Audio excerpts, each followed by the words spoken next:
and welcome to our Thursday night live as always. So, yeah, here's what we're going to do. Nikolai's going to build, and he's going to tell you in a minute what he's going to start on. I am going to continue to work on quilting my little Lori Holt Prairie Flower Seeds quilt, little mini quilt. And I am going to be playing around with this here ruler, and I'm going to take a regular lead pencil, and I'm going to draw some curves on that flower, or try to anyway. I think what I'm going to do is use this part. Okay, so anyway, that's what we're going to do. Also, at the end of the live, I am going to be dumping everybody into Donnell's channel because she's going to go live behind me. So I wanted you to be aware of that. So there will be a link where you can just go straight over to her live. And then I will, as soon as more people gets in here, we'll talk about a lot of other things. I have a lot of things going on. And yeah, so welcome. And also don't forget to do the poll, because I think it's interesting to see what everybody's take is on everything. So, okay, let's get started and go ahead and tell them what you're going to work on, babe. After today's event that I've been through of my seafair course, that I have still adrenaline in my body, so I just keep continue with the adrenaline stuff, which means racing cars. There's like a Ferrari. Nora, cut it out, will you? Racing vehicles that I'm will be building. He's going to show you the book or the pattern. These are the two books that I have wanted to build. That's one Ferrari F1 pit set. Can you put it up closer to the camera, honey, so they can see it? There we go. Wow, there's something with the lighting today. Yeah. Well, all right. Yeah. Let me pin you. Maybe they'll get a better look because yeah. Let me pin you real quick. Spotlight you. Okay, go ahead and show it to them now. This is the Ferrari F1 pit set that I wanted to build, and either way, I want either that one or I'm going to start this one that is Scuderia Ferrari truck. Everything today is a Ferrari stuff to have their. Well, what can I say? Adrenaline-based day today for me. So you guys want to know why he's still in an adrenaline rush? Today, as he mentioned, he was doing his seafarer relight how many years do you have to do that? Every 5 years, this particular license that he has to renew.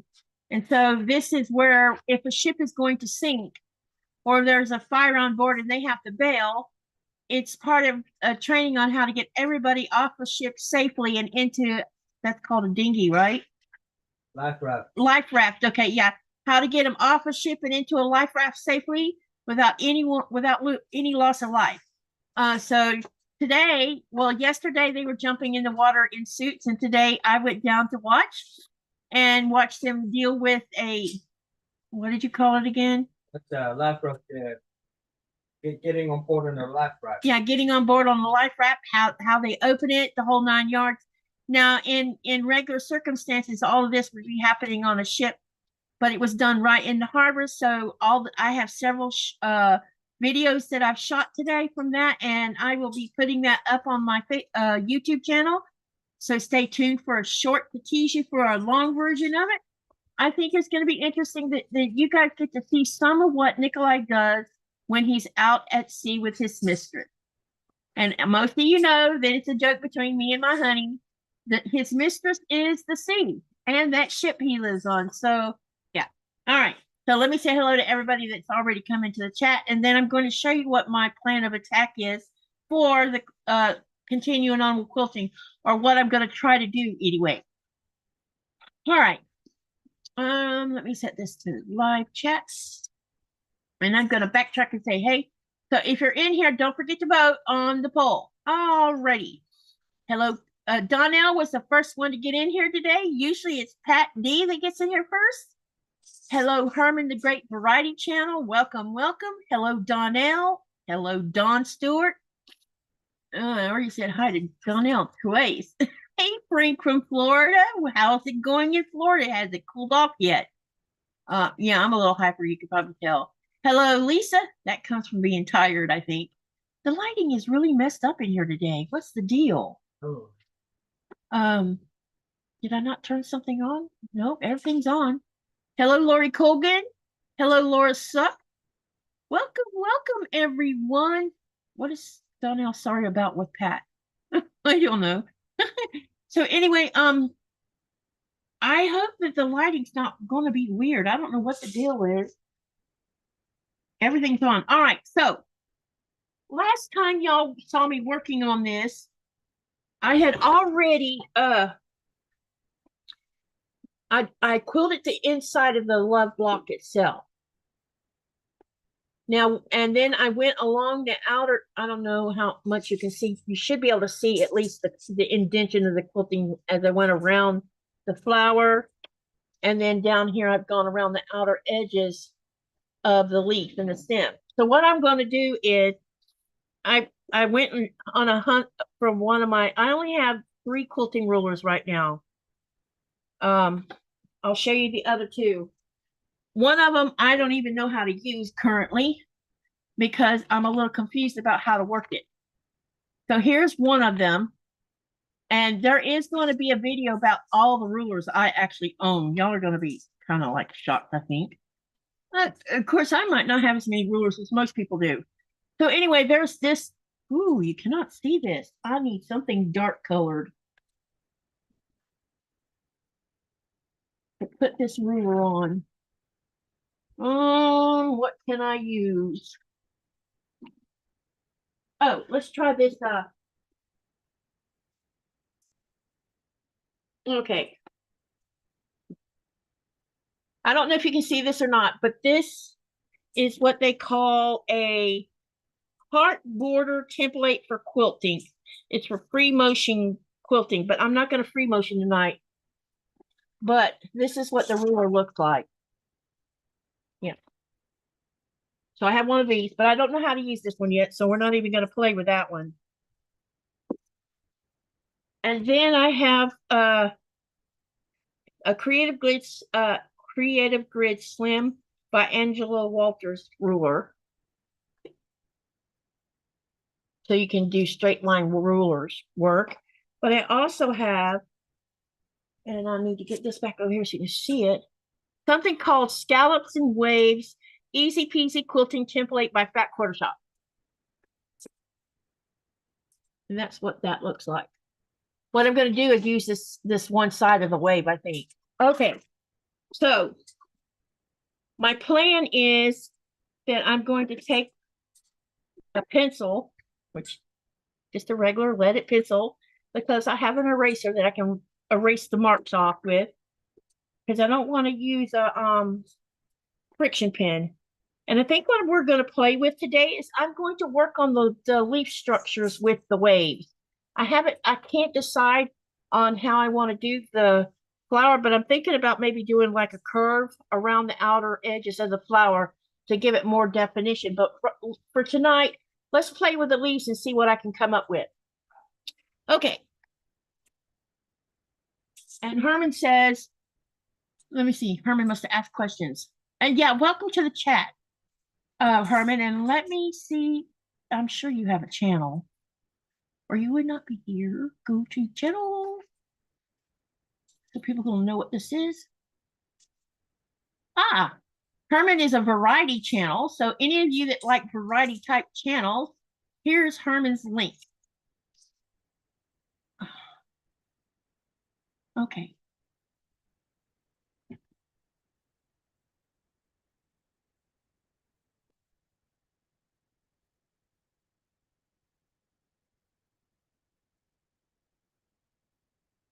And I'm also going to be sharing Donnell's link, her main channel link, because I have that in the bot, or it should be. Let's see if it works. Anyway, let's get started. So what is everybody working on this week? Or have you been trying to get ready for Turkey Day in the United States? Tell me what you've been doing. Hey, Jackie, welcome, welcome. So I know that you probably think this is weird. I'm using a lead pencil. But believe it or not, if you gently draw on fabric with a pencil, you can actually take a regular eraser and erase the lead. No question is a dumb question, Herman. And yep, Nikolai is my honey. All right. So what I'm going to do is see if I can't figure out what kind of shape I want to put along these leaves. Or I might just go, do it by hand. I haven't decided yet.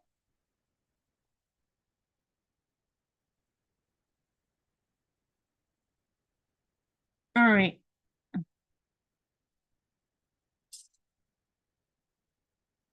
No question is a dumb question.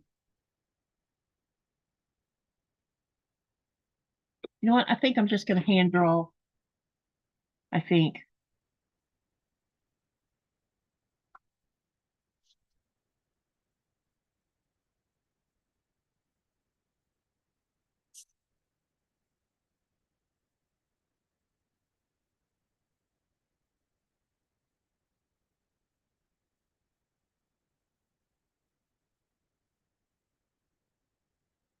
Once I see it sewn, sometimes it helps me to visualize what I'm trying to get accomplished.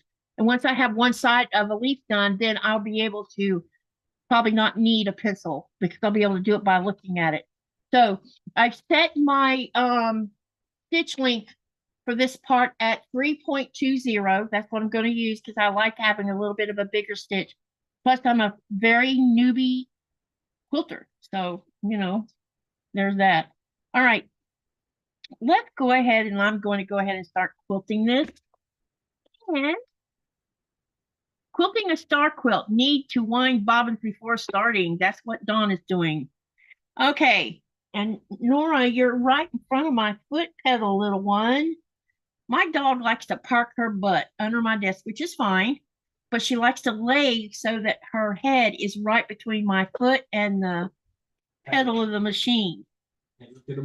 It's like, let's just be in mommy's way. And I don't want her putting her head on the pedal because she might accidentally hit it and make this thing speed up when I wasn't expecting it. All right. And I'm just going to take my time doing this. And while I'm doing this, we can talk a little bit about what went on today. As you've heard me saying, Nikolai was re-upping his license. And it was interesting watching today, and it brought back memories. And you're probably like, what do you mean by that? What year was that, babe, when we went on that? 15? 13. 13. Okay, so in 2013, this is when they were still trying to talk Nikolai. They were still working on trying to talk you into being an officer, right?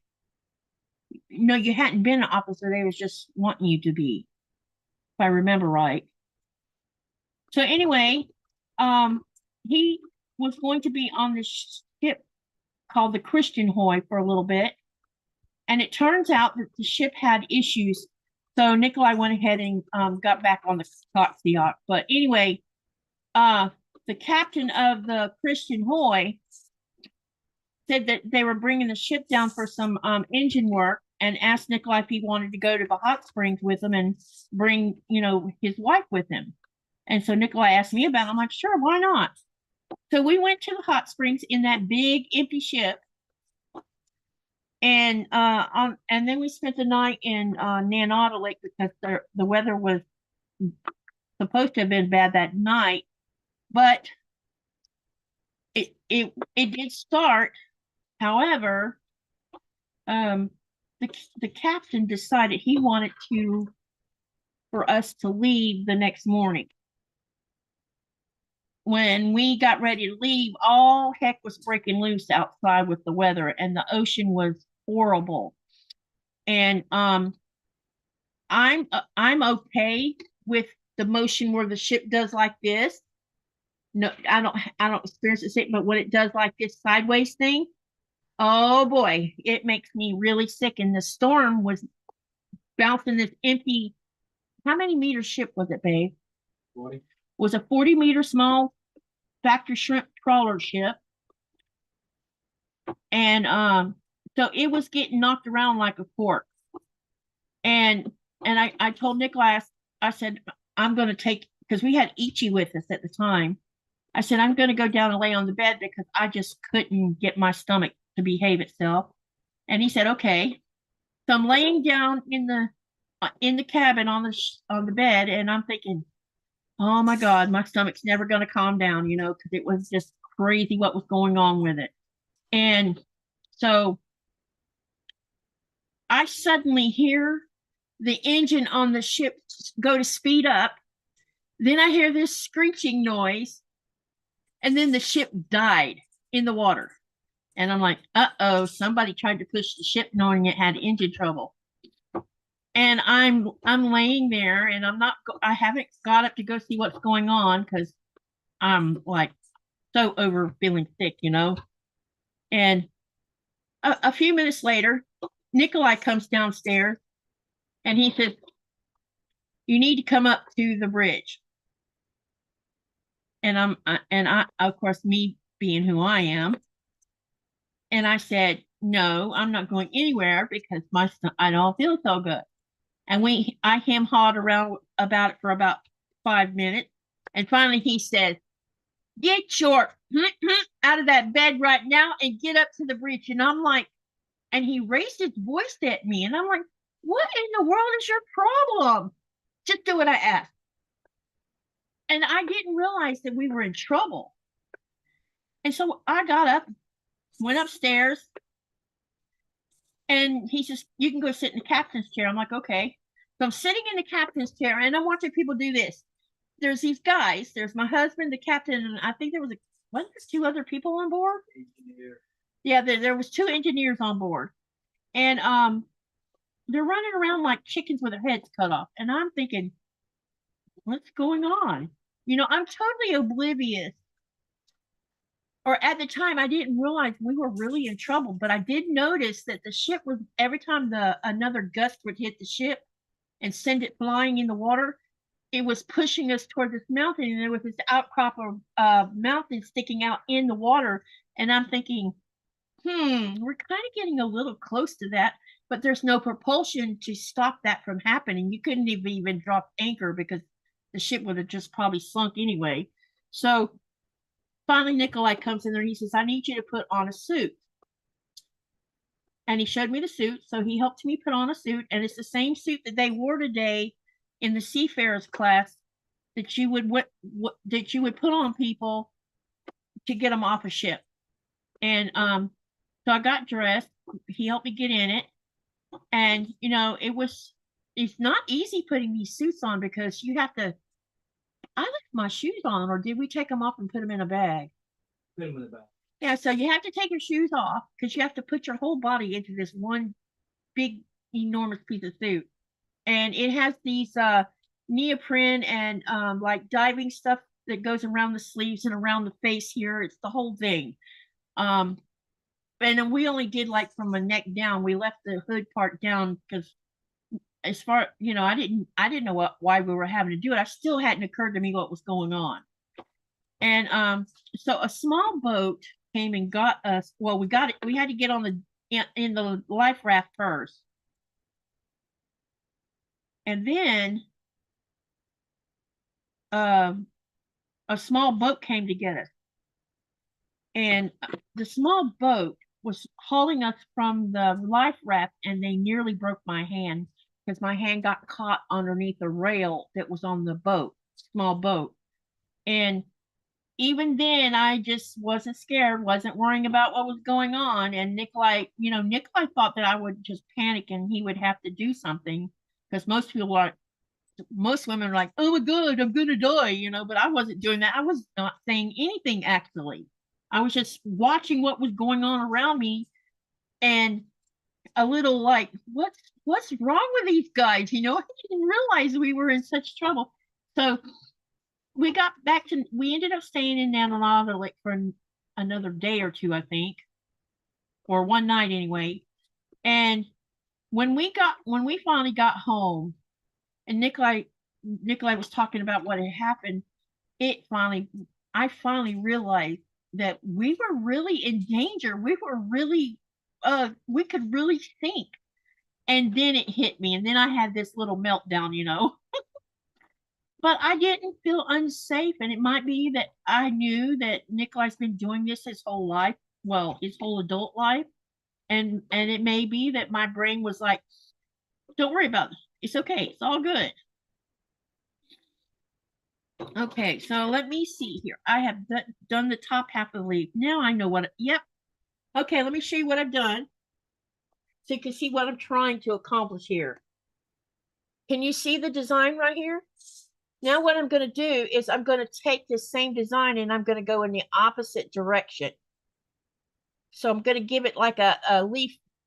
You know, on leaves, they have veins that shows like a pattern on leaves. So I'm going to kind of do like that. All right, and I know some people came in. Hey, Terry, welcome. I need to share her channel too. She has a channel. For most of you that don't know, Terry of So Terry she has a channel, and her channel, she's been doing videos to show her refurbishing old Singer featherweight machines, and it's an interesting how she does it, and you get to see her take these sewing machines apart so that she can repaint them, and also she fixes any issues that might be you know, wrong with the sewing machine itself. So it's really interesting that she does this, and I think it's pretty cool that a woman can do the same thing, do things like this, and you know, be just as good as a guy about fixing things.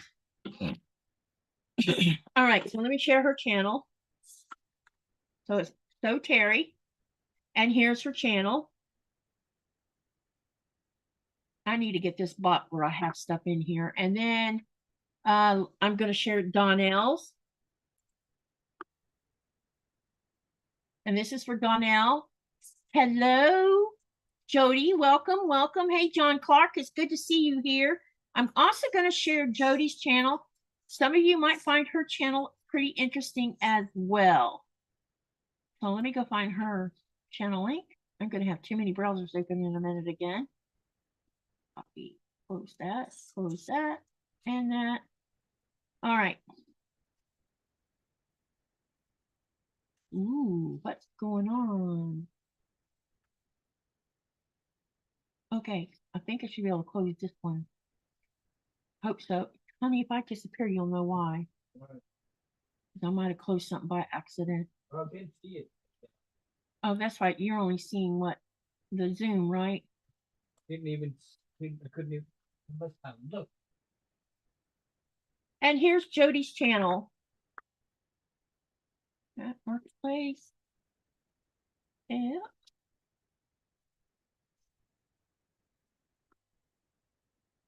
Uh-oh. I need a secretary to help me put links in the channel. Let me see who else I missed. Did I miss anyone else? Hey, Joe, welcome, welcome. I think that's everybody. So I hope y'all saw the stitch that I did on the leaf. Now, what I'm going to do is I'm going to go in the opposite direction, and let's get it on the other side. Now, because the bottom halves of these leaves has this little bit of a design on it, it may not show up at all. I don't know. We'll just have to wait and see. But I want to clip the thread as I'm going along so I don't end up with a big mess. Okay, so let's go ahead and start on the bottom. I hope you can see what I'm doing. And one of the things you've probably been seeing me roll the quilt up a little bit, so it's not such a hard thing to deal with. So, okay, what I'm going to do is I need to see on here. Okay, and we'll start at the bottom and work our way up, I think. All right.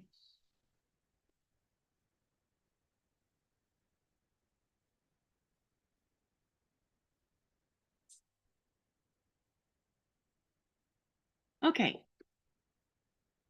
Let me see if I can get this angle the way I want it to go. Okay, so I'm just going to start down here at the bottom, and I'm going to take that first angle, and we're going to go from there. And like I said, I'm using a 3.20 stitch length on here, and I am a beginner quilter, so do I know what I'm doing? Really? I could piece and do all that. I know how. I'm pretty good at that these days, but my quilting of a quilt is still a process for right now. But I have this really good machine, and it seems to be tolerant of anything I do with it. I do know that I need to learn how to free motion quilt, but I am just not ready for that yet. Okay.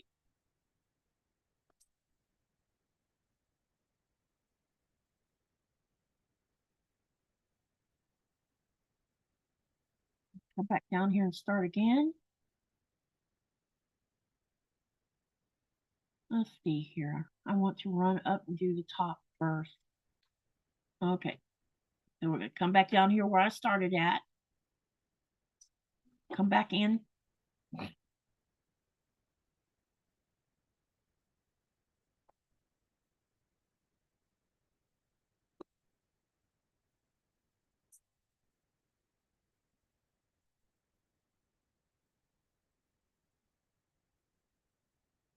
And then one thing about when you're doing this kind of thing, it's not always going to look the same on both sides of it.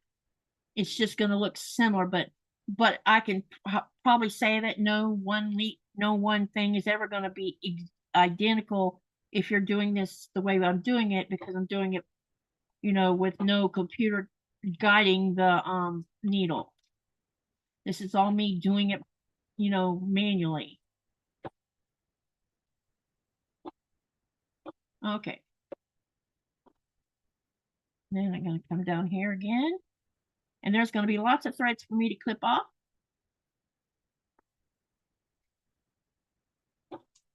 Can you see the chat with your other phone or no? Oh, I didn't. I'm using my phone. I know. Well, you have two phones. That's why I asked. The phone's not even. No, I was talking about if you could bring up YouTube. Bring my. Yes, right. Oh, no, we don't have to do that. Yeah, okay. And we're not going to go through the hassle of that. Nope, nope, nope. All right, now we're going to come over here. Let's see. We got 1, 2, 3, 4, 5 of these. And so far I've got 1, 2, 3. I need to do 2 more. And then I'll show you what it looks like. And I hope you're enjoying this. I know this is a little more less, I don't know.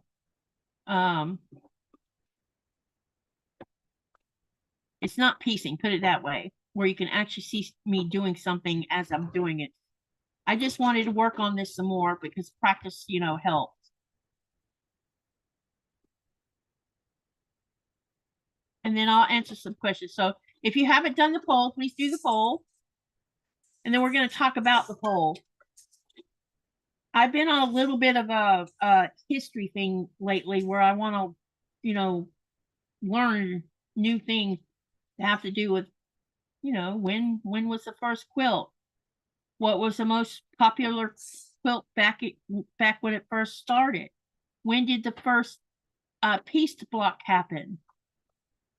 Who was the creator of a sewing machine? I mean, there's all kinds of things that we all could share with each other to learn about this this hobby.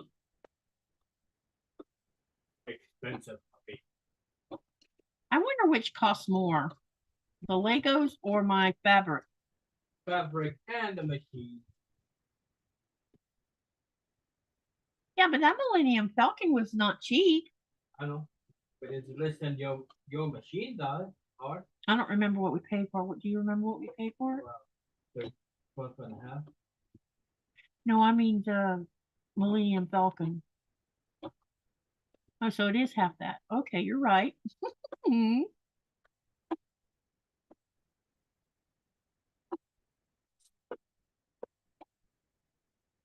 Okay. Now I'm going to show you the leaf after I trim off all this excess thread. What do I do with my scissors? I keep misplacing the scissors. All right, and then I'll see what everybody said in the chat.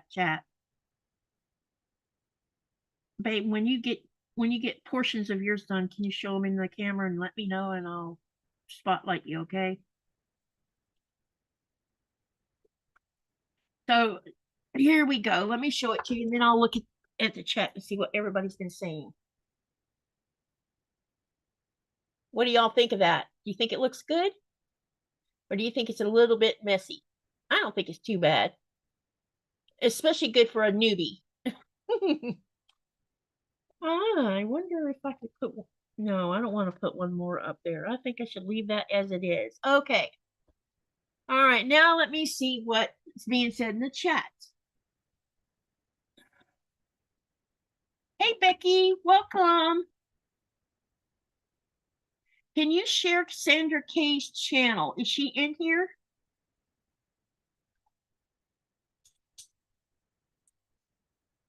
Oh, I don't see her.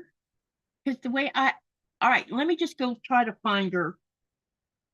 I don't know.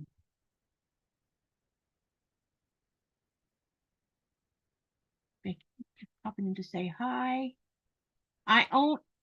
Becky says, I have only quilted straight line on a domestic machine. I use masking tape to sew on both sides. Yeah, I use that as an aid on straight stitching, but I want to kind of, play with this a little bit. Pat says it looks good. John says it looks terrific. Carrie says, nope, she is doing a live right now, and I have the link. You should be able to share the link since you're a mod. It won't let you do it. All right, let me find it.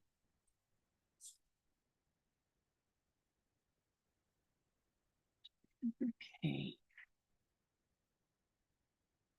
It's funny that her name is Sandra Kay, because my cousin, I believe she's one of the oldest cousins from my mom's side of the family, from her brother. One of the daughters, the oldest daughter, because they had 2 daughters and 3 sons, I think. And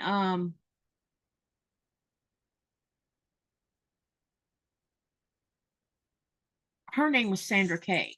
And she must have been, yeah, she is older than me and Doris Ann, because her sister Doris is my age. So me and Doris Ann are the same age. And I can remember one of the older brothers, but the other 2 brothers' names, do I know the name of them? No, because we rarely had contact with any of them. I only ever met all of them once when I was probably in the 2nd or 3rd grade, and that was the last time I seen any of them. All right, so here is Sandra Kay's YouTube channel page. All right, okay. Jody asked a good question. How do you wash your bright colors without having them bleed into each other? I always struggle with that. My mother taught me all of my life that when you wash clothes, any kind of clothes, especially colors that'll bleed, because we know that denim bleeds, we know sometimes red bleeds, we know a lot of these more vibrant colors will bleed. And that was way back then. It was always cold water, and you put white vinegar in the wash water, because vinegar has an interesting effect. And if you put vinegar in the rinse water, it also does an additional thing that probably most people don't know. Vinegar is cheap. Washing in cold is cheap because you're not using energy, because you're using very cold water. And cold water will not make fabric bleed, while hot water will. Hot water will pull color out sometimes. And with cold water, it has this effect of not pulling the color out, but also setting the color. And vinegar, what white vinegar does is, when you're washing clothes, any of the remainder of chemicals that are used to make color with, or when you're washing clothes with washing powders or liquid soap, even though your clothes are being rinsed, it still leaves soap in your fabric. You may not, you're like, well, how come I don't feel it? I don't know why you don't feel it, but it's there because if you go and put your clothes in a wash tub, you'll find you'll see suds appearing that didn't get rinsed out in the wash machine. So vinegar pulls out all the additional what's left residue of soap and any color that may have loosened, and there should be no bleeding. I never had bleeding ever because I've always washed in cold water. And if it's denim or something I know it's going to bleed, I put vinegar in the water. And vinegar is cheap. You don't have to buy any of these. Right now, this particular cotton is batiks, and I would never put color catcher in my batik because this is hand dyed. It is washed multiple times after the process of being dyed, and yes, you sometimes you might see a bleed, but a lot of times the bleed happens because you used a chemical that made it bleed, or you washed it into warmer water. Cold water is the best thing to wash anything that's bright and, especially denim. Unless you want the color to come out of denim, and then you would wash it in hot water. A lot of people like to get that, what they call stone wash effect, so they'll wash their denim pants in extreme hot water, and the hot water just pulls all of that color out, and you have that faded jean effect that you're looking for. So there's that. Thank you, Donnell. All right, so I got that one leaf done, and I'm talking too much again. So let's go ahead and get this other side done. How much vinegar? It depends on the size of your washing machine.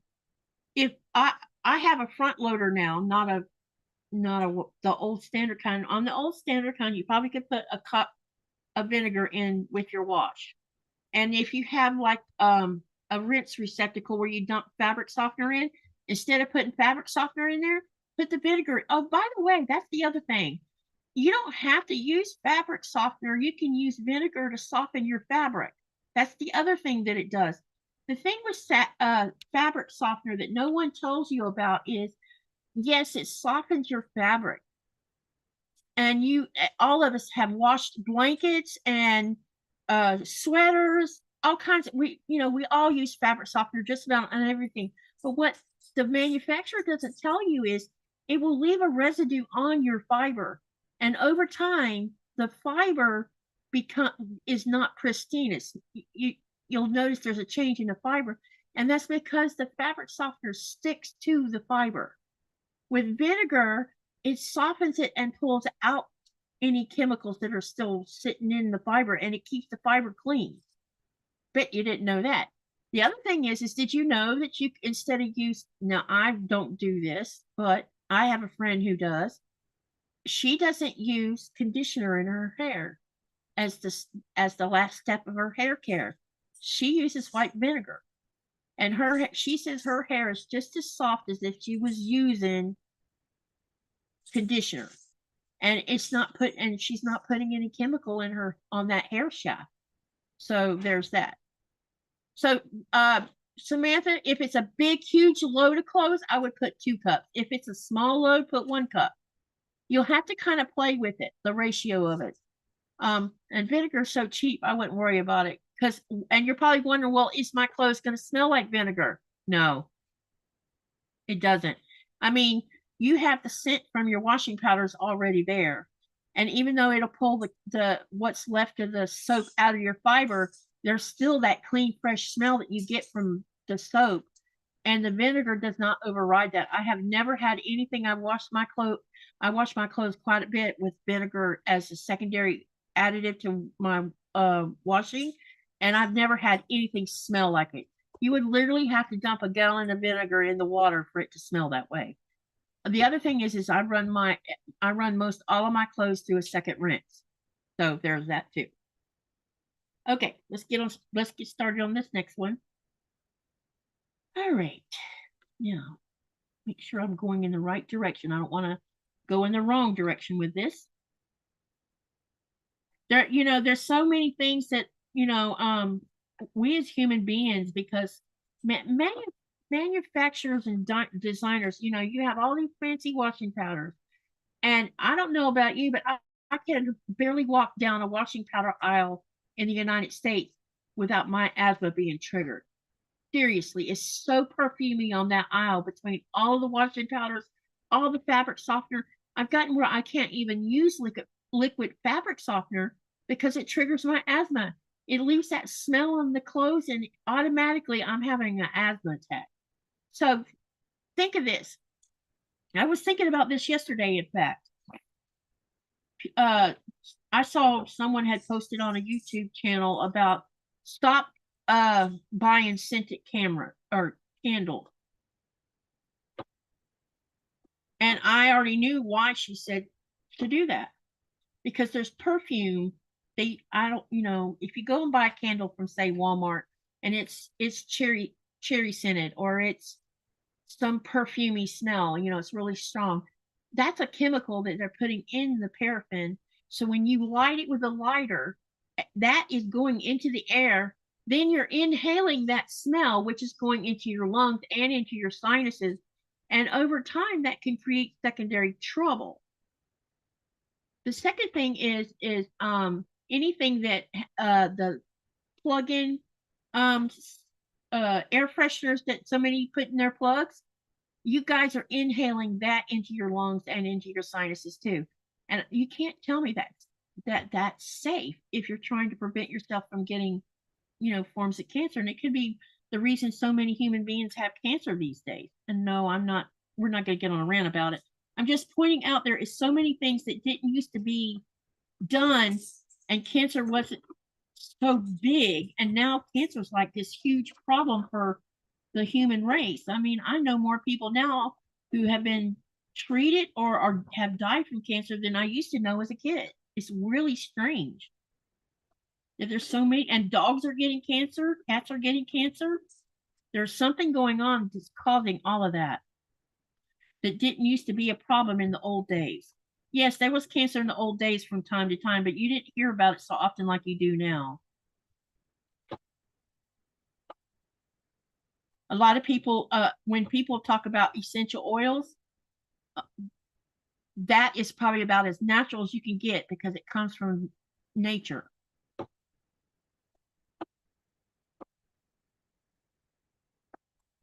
Okay, somebody made a comment. Hey, Michelle, welcome, welcome. All right. Yeah, just pour it in, Samantha. You know how when your machine is filling up with water, if you've already got your clothes in it, wait till the machine. Now, most machines already have a way of pouring. If you're using liquid washing soap, then just pour it in the same receptacle that you pour your liquid soap in. If you're using washing powders, you can wait till the wash machine has already put water into that receptacle to pull the powders into the machine, and then you can pour the vinegar behind it. With mine, I have a receptacle that can take both liquid and powder. And also I have a receptacle for my rinse cycle. So I'll pour the vinegar in the rinse receptacle along with the liquid soap receptacle with the washing powder, with the washing soap in there at the same time. I'll put all of it in there. And because that machine's set up to do that. Okay. Scented candles can damage your lungs. If you've ever blew your nose after you're sat near a burning candle, you will see why. Exactly. So think about all the reasons why you wouldn't want. So if you don't want your if you don't want to ruin a shirt, or sweaters are notorious for sweaters and fleece blankets. Think about this. And I know all of y'all have probably owned a fleece blanket at one time or another and wondered why after a few years it looks matted and old and worn out, and you think you took good care of it. It's what happens in the wash machine and in the dryer that causes it, not the fiber itself. The fiber was pristine when you bought it, but because we use chemicals like fabric softener and we use a dryer on too high of a heat, that damages fiber. I never dry any of my clothes in the dryer on high heat. Everything's done on a gentle cycle. Or you can air dry it or hang it out on the clothesline. I don't like clotheslines these days because we get a lot of wind here. and that blows sand in the air, and I don't want sand in my clothes. So I use a dryer, or we have a small mini dryer rack that I just dry my clothes in the bathroom.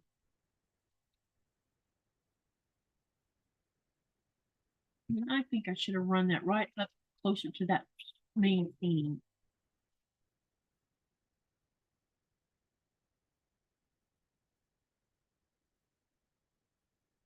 But yeah, scented candles, scent those air freshener things, the spray that it's funny. My daughter has these cans of spray in the bathroom that they spray after they've done a bio break. And I'm not going to get explicit, but you know what I'm talking about. When you spray that, you're also inhaling that in your lungs. Think about that. You may not think about it, but our body is designed in such a way that when you breathe in, everything that's in the air also goes in with it. So if you're spraying something that is not normally in the air to begin with, an aerosol, or even like this bottle right here, which happens to have watered down best press in it. When you press this, these water droplets go out into the air, and they're in the air, and you're breathing at the same time. And you may not think you're going to inhale this, but the droplets are so small that when you inhale, this is going in your lungs. And if you're starching your fabric inside the house, in your bathroom, or wherever you do it at, you're actually breathing this in also. I was going to go somewhere with this too. It's how influenza gets spread. It's how COVID gets spread. It's how anything that gives you respiratory sickness in your face, in your head, and in your chest, it's all inhaled through your nose or your mouth or both in a small, minute little droplets, and that's how you get sick. And for not washing your hands. And I just sounded like a broken record, didn't I? Sorry. It's just that I was born with chronic asthma, and over time my asthma has tried to murder me more than once. And because I don't have the immune system most regular people who don't have lung disease, so my ability to fight off things is harder. And when I hit adulthood, I started getting pneumonia, and pneumonia will kill you. And I've come close twice to dying. And only I didn't know that I was that close until the doctor came in the next morning and talked to me and said, I don't know why you waited so long to come to the hospital. Why? And I told him, well, I just thought my asthma was being crazy. He says, no, you have pneumonia, and there's a 50-50 chance you won't get out of the hospital this go around. You've got to be more mindful of what the symptoms of pneumonia are, so that you don't wait till the last minute when you absolutely can't breathe because your inhalers are not working, and get up here so we don't have to put you in the ICU unit and hover over you to make sure that you're breathing properly. And I didn't know that. I mean, you learn as you're going along. Because living in Florida, my asthma was always bad. Okay, let me catch up in the chat. Terry says she just puts the vinegar in the water. Yeah, you don't a lot of times people tell you don't pour your washing soap in over the top of your clothes. They tell you not to do that because you could end up with if you use powders, it'll clump. If you're some washing powders have color in them, and it might stain the fabric. I don't know. I've never had that happen, but it could. But if you put it, with those, but with vinegar, there's no dyes, no nothing. You're just pouring it in there. It's not going to hurt anything if you dump it straight into the washing machine. I just can't do it because I have a front loader machine. Okay. You have to make sure your essential oils are pure. That's right. That's the other thing. You have to make sure that where you buy them from, they're legit, not a knockoff putting chemicals in it. Not all are, and definitely what you get in the drum store is not. I don't know what's a drum store, Terry. Donnell says, especially since I don't use bleach unless I have to. I'm not allowed to use bleach. I have bleach in this house, But if it gets used, Nikolai does it for me, and then I leave the house. I go outside for a while because after my first bout of pneumonia, one of the things the doctor says is if you use bleach on anything or if you clean your house with bleach, you can no longer do it because it will mess up because my lungs were damaged. Always for wondering if I was told that. Toilet bowl cleaner? Yep. Yeah. He'll let me know and I'll not go into the bathroom while he's cleaning the toilet so that I don't inhale any of that into my lungs. Ask her if she needs to pass first before I do. Let's do that. You need to pee. Good man.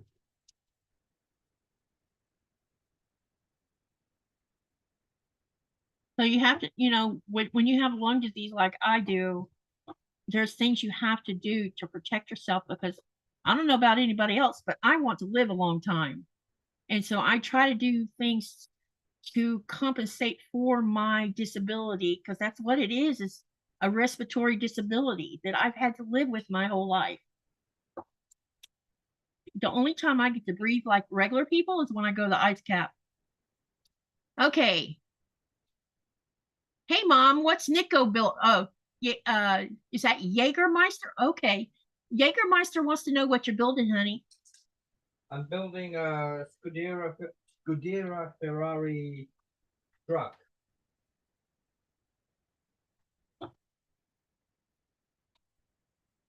Wow, that really blends. There is definitely something going on with the light over there.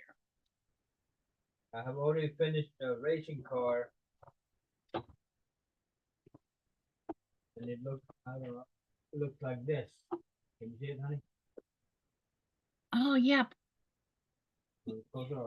Come in here so they can see it. Bring it in here where they can see it. Because it's blending in with your Lego pieces. Oh, yeah, well, so. Oh, it's that. Here, let me spotlight. There.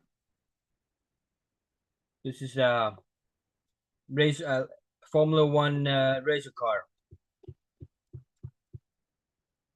Show the whole angle, all the top of it too, if you want.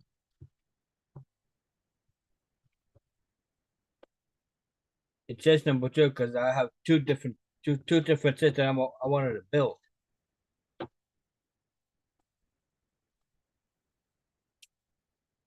So that's what he's working on right now.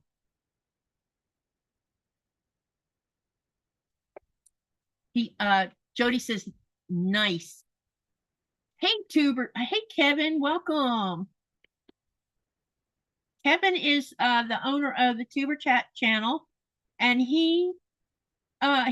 his channel is about helping small channels grow, and he gives really great advice.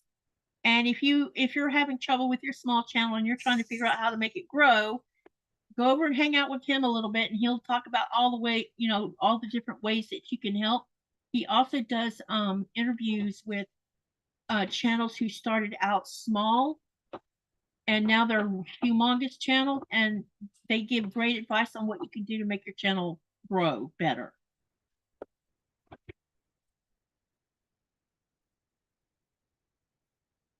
I need to share the link for Tuber Chat in just a second.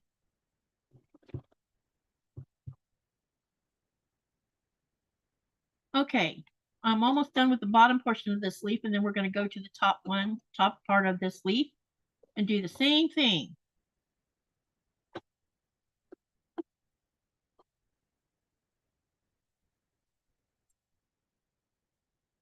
And no leaf is going to look like the other leaf.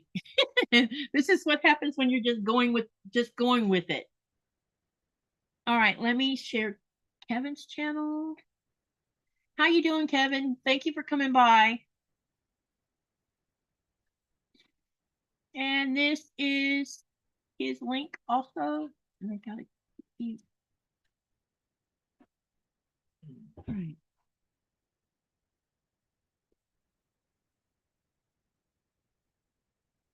All right, there's his link. Okay. Becky says that amazing that's made with Legos, Nikolai, talking about your Ferrari. No. I have a pit the two. That pit set, the one with the truck, right? No, the truck is up. It's about the what do you call it? Where you put your vehicle in it for transport. Oh, okay. That's what that's for. Okay, got it. Pit set is where you like when you're racing, you go into the pit to change your tire.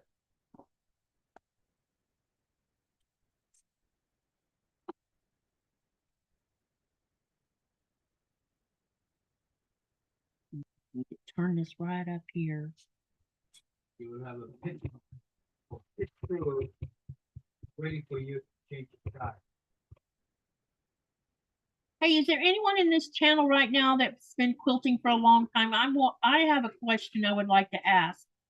If you've been quilting a long time, the actual quilting of the sandwich, because I want to know about a couple things relating to how when you go over the top of seams, not the seams from piecing, but when you're quilting the quilt with a design, can you go over the top of where you put, oh my gosh, I'm not even sure how to put this. All of these are, you're sewing thread on top of fabrics, what you're doing, which goes all the way through the other side. Is it okay to run over the top of each of those when you're doing more, when you're designing as you're going along? I think it's what I'm doing. So my question is it okay to overlap the thread is that's the word. Is it okay to overlap the thread when you're continuing on with the quilting design that you're coming up with?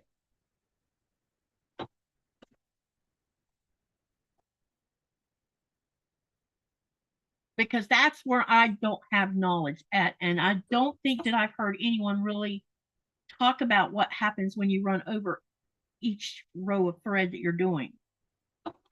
If you're not supposed to do it, or if it's okay to do it.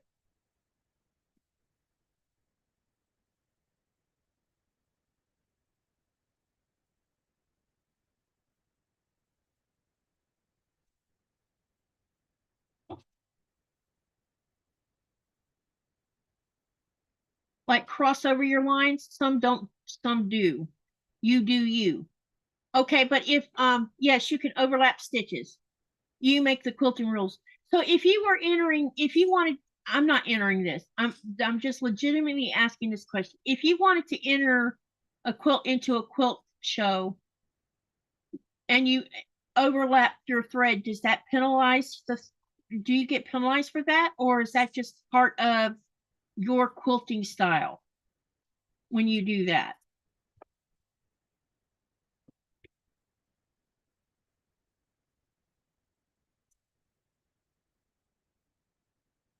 At the quilt show, a long arm dealer said you can cross over. Okay, that's what I was wondering about, if you could actually cross over or not. Or run along the same, can you also run along the same thread line as well? Pat says it's okay to do it. Some quilters don't, but there are no quilters police. Terry says a lot of quilting patterns have stitches that overlap. Okay. That's what I was wondering about, if it was okay to do that. Because like when I'm doing this design on the leaf, some of these lines are crossing over the top of what I already sewed on here.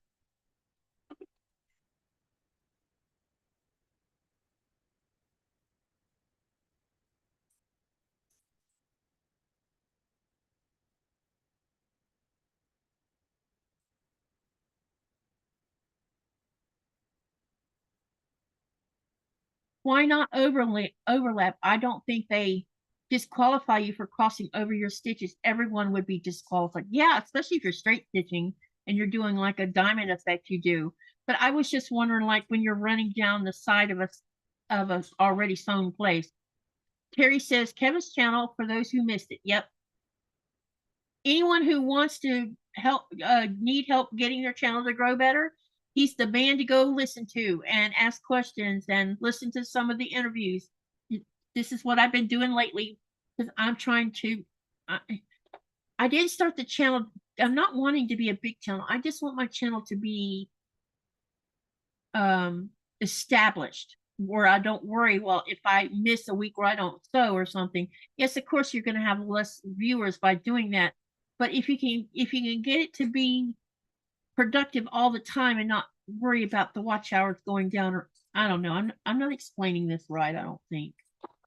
I just want it to be a stronger channel, not a bigger channel, but a stronger channel. One that's established enough that it can stand on its own two legs, so to speak. Now you're scaring me. What do you mean? Standing up with 2 legs. That's. It's a slang, babe, slang. I know. I'm teasing you though. I know, that's your job, right? There don't move me. No, there isn't.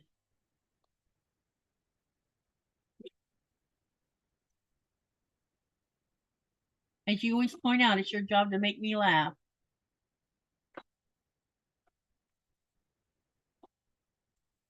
And that's hard to do sometimes, isn't it? Because I don't get jokes so easy. Humor is so hard for me. Because you know, when you have a broken brain, that's one of the ways it's broken is because I just don't get it. What's funny about sometimes, you know, someone will tell a joke and I'm standing there, I'm like, I don't know why is it funny? Or what, when there used to be America's Funniest Home Videos on TV, and all I could see is people getting hurt. That's what my brain was registering. They're hurting themselves. Why is this funny? Why are people laughing at it? And I didn't get that concept. I still don't get that concept.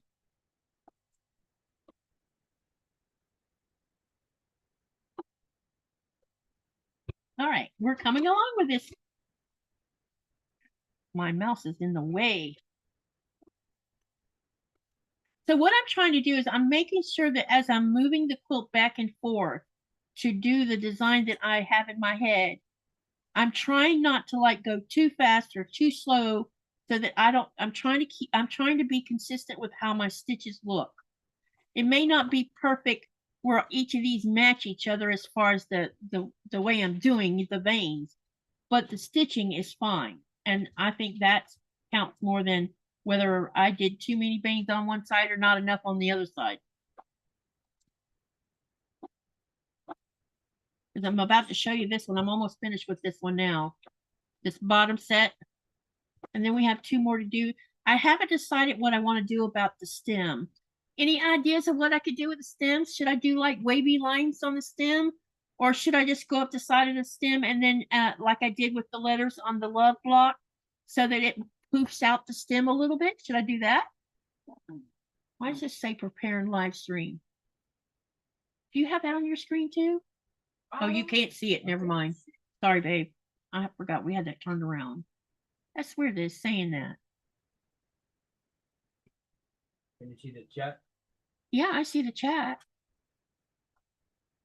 But I have the screen split apart where I can't see the rest of what's going on. It looks like I'm live. It doesn't look like I'm not. Okay, that's so weird. Okay. Terry, wait, I need to back up.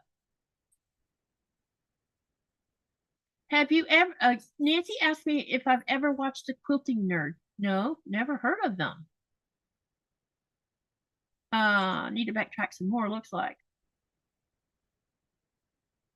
Nancy says, on some designs, you have to backtrack. Yeah.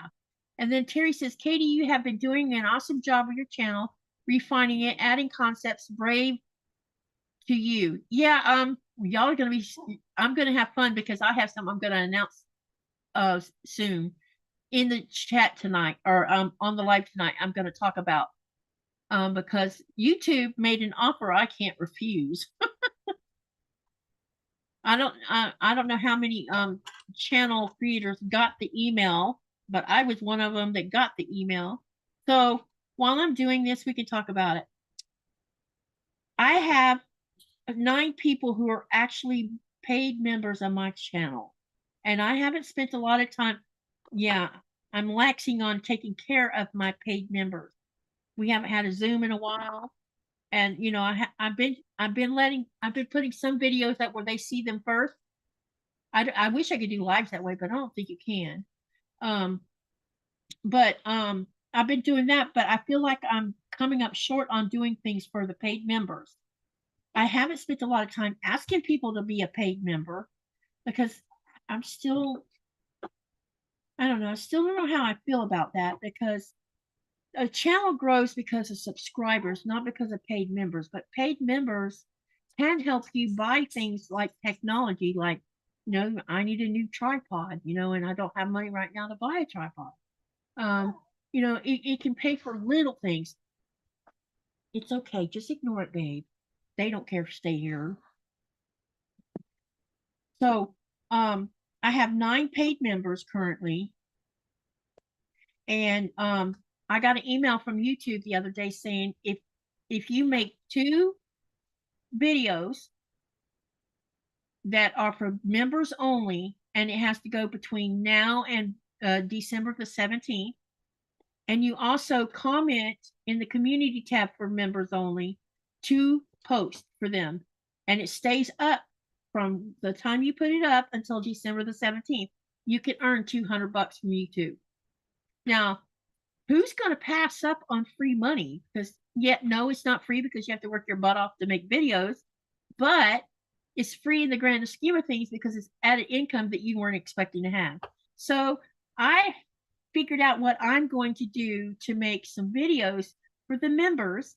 And then after the period of time that it has to stay only members, I'm going to schedule them to come out as open so all people can see it. So it'll be, each video will be a week apart, and there's going to be several videos on what I'm doing, because I've never done what I'm going to be making videos of. And I think it's going to be fun for all of y'all, because you're going to be shocked. Like, here's my first question of the day, and this is a video is going to be made about this. How many rotary cutters do you guys think I have? Take a guess. Let's see who comes. Now, if you already know the answer, please don't spill it, because I mentioned this the other day to someone. But let's see if someone can guess how many rotary cutters you think I might have.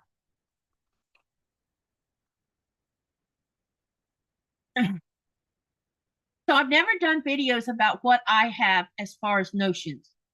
I've never shown, I've unboxed some notions, but that came in a subscription box, but I really haven't talked about what kind of rulers I have, what kind of scissors I have, what kind of rotary cutters I use. You've heard me talk about I don't like a Martelli rotary cutter, and I've given a reason why. And I've never talked about what I have in my drawers, or how I store my thread, or how I do this, or how I do that. I pretty much haven't done anything relating to that. So my videos are going to be all about Katie's notions, but they're going to be split into categories. Like, we're going to do one about rotary cutters and scissors and seam rippers. And then we're going to do one about rulers. We'll do one about how I label things, how I store my thread, or what I keep my thread in. We're going to talk, and each video will be a short video about just that one subject, and there'll be several subjects, but they're going to be distributed over time. And I think you guys will enjoy them, because you'll finally see something I haven't showed you that has to do with, even though I'm in here in the living room, still not in the sewing room yet, you'll at least see what I have already. And I'll tell you, I'm a little bit embarrassed, because when I counted my rotary cutters, I'm like, oh my God. But here's the kicker. Out of all those rotary cutters, I've only bought 3. 3. The rest of them have come in sew sampler boxes, mainly sew sampler boxes, because I was a subscriber for almost 4 years. And we all know she put scissors in those boxes. Okay, so everybody's saying, Terry says 12, Nancy says 4, Pat says 10, Laura Sup says 12, and Terry says 5. So I'll give you a hint. It's under 20 and it's above 12.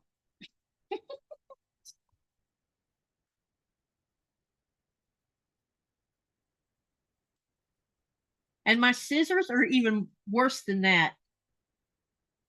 I have more scissors than I do rotary cutters.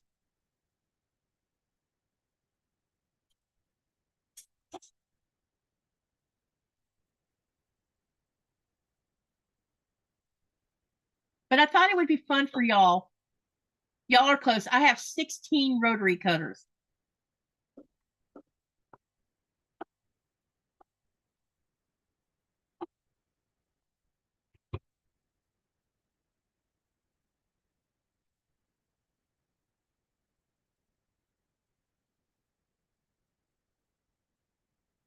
Now, you're probably like, why do you have that many? Do I use all of them?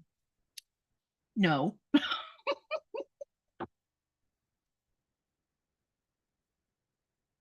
How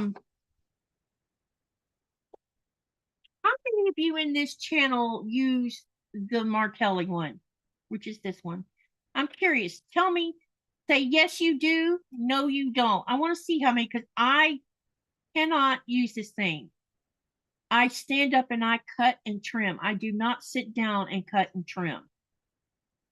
So I want to give this to someone. It has the original blade in it, which has never been used. I think I tried to use it once and it veered off to the right, and I'm like, okay, we're not doing this. I don't know how to take it apart. I don't know how to do any of it. But I thought what I would do is pack it in a box and give it as a gift. Because this rotary cutter is not cheap. We all know how much Martelli charges for these. So I'm going to give it away as a gift. And I don't mind putting the bill for shipping it to someone. It's better to pay it forward, in my opinion, give to someone who's going to use it, than for it to sit in my drawer and never get used. Isn't that right, babe? Yeah. And if you're not going to use it, a lot of times people will just throw things away. But why would I throw it away when I could give it to someone who could use it? Because rotary cutters are not a cheap thing for quilters. Hey, Squirrel Quilter, welcome. What's your name? Okay, yeah, this one's called the Squirrely Quilter, which means they get distracted easy or they have multiple projects going on. Could be any number of reasons why they have that name. All right, let me see here. Terry says she has 7. Nancy says she only has 3. Pat says she does and she loves it. So she's a Martelli user. Joy T says no, but wanted to try it. Laura Sup says she loves her Martelli.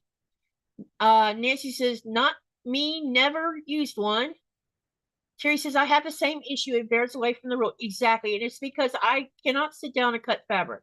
I've always been a stand-up person for cutting fabric. And I do cut a lot of yardage. Are there for right and left-handers? Yes, as far as I know, you can buy a left-handed Martelli as well as a right-handed. Now, mine's right-handed, just so you know. So if you're a left-handed, it won't help you. Maybe you need more practice, but I don't know why I need to try. Why, you know, have you ever heard the old saying that if it's not broke, don't change it? So if I don't have pain in my hands from using the rotary cutter that I do use, why do I need to switch to a Martelli? It would make no sense. Because I'm never ever going to sit down and cut and trim. Ever. What do y'all think about this so far? Do you like it? Do you think it's good?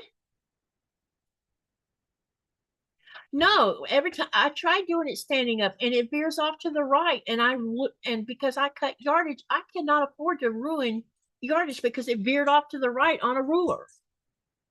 And I'm leery about getting my hands in the way of it as well when it's doing that.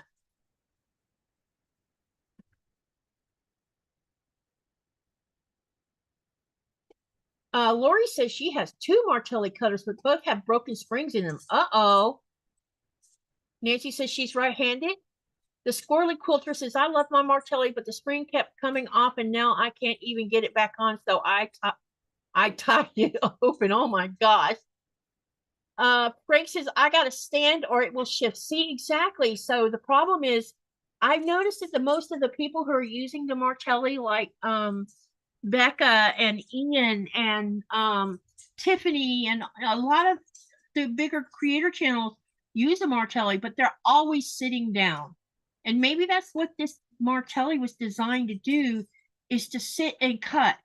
But I can't sit and cut because I have my eyes are bad for one thing, and I need to be looking above the fabric, running that rotary cutter down that ruler, or if I'm trimming a block, I need to be able to see it. And you do not have, when you stand up and you look down, you see the whole thing. When you're sitting here in front of it or behind it and you're running it, you may not have all of the in your eyeballs. Does that make sense to everybody? Okay. All right. Pat says, very pretty. You're doing a good job. Joy T says, beautiful. Your quilting looks great too. So it does look right then. Good. All right. So I'm going to go ahead and start on the next set. And yeah, I know this is taking a while because I'm talking. So what I thought I would do is talk more work. It's hard. So here's my plan about the extra things Oh, before I get on that, let's talk about something else real quick. Because everything's tied to most of you know I'm going to have a 12-hour New Year's Eve sew together. And I'm going to be giving away prizes. And one of the prizes are, let's see, by the time we get to the end of December, that means I'll have October's the 6th month, November will be the 7th month, and December will be the 8th. So I should have 7 or 8 boxes of modern maker boxes to give away. Remember, I'm an ambassador for Cotton Cuts, and I got good news the other day that I will be continuing to be their ambassador for the Cotton Cuts modern maker box, because I've been doing tutorials and making a block out of the fabric that comes in the box. But now there's plenty of leftover fabric in those boxes, and I decided that I wanted to pay it forward, and I'm going to give away these boxes to several lucky winners. But they have to come to my live in order to win these things. But I will be posting a link soon. Yeah, I need to start getting that done. I need to post a Google form link. So if you want to participate in the New Year's Eve, you have to be there in person to be part of the giveaway. Secondly, you have to fill out the form because I need to know where to mail these boxes to, and I don't want to have to chase you down to do it. Number 3, you definitely have to be here if you want. And the other reason to do the form is I'll be giving away 4 gift cards, and the gift cards will be I'll give you a choice of where you can buy them from. So it could be Missouri Star, or it could be Cotton Cut, not Cotton because they don't have gift cards. So it'd be Missouri Star or Fat Quarter Shop or Amazon. And for the non-sewing people, I will come up with maybe a Walmart card, or I don't know, some gift card. I'm thinking Walmart, Amazon, Missouri Star, Fat Quarter Shop, and maybe Shabby Fabrics. I'll give a list. I'll have that figured out. Anywhere I can buy a gift card where all I have to do is email you the information if you're the winner. But you're going to have to come, do the form, and you're going to need to at least hang out a little while in my live so that I know that you're there. If you don't show up for my live, then, you know, that takes you out of the drawing. You forfeit the ability to win something, because the idea is to get you to come and hang out. You don't have to hang out 12 hours. A couple people did last year, and that was so much fun. But I just want you to come in and say, hi, Happy New Year, hang out for 30 or 40 minutes. I don't care how long you stay. And I'll mark off that I saw you in the chat. And because I'll have a list of all the people who's entered, and you show up then when I do the drawing, you know, and the drawing is going to be through the 12 hours. There's not going to be all at once at the beginning. I'm going to stretch them out. And as long as you show up at some period of time, I will check your name off on the list of the people who filled out the forms, because I can set the database to give me that list. And when I see you come in the chat, I'll just check you off. And that's how I'm going to do it. And because I want to give back to you guys. Because you guys is what made my channel grow. You're here supporting me. You're here helping me. You're giving me watch hours. You know, it takes time to go sit in front of a TV or a laptop or a desktop or your phone watching me run my mouth. Hello, Izzy. Welcome to the chat.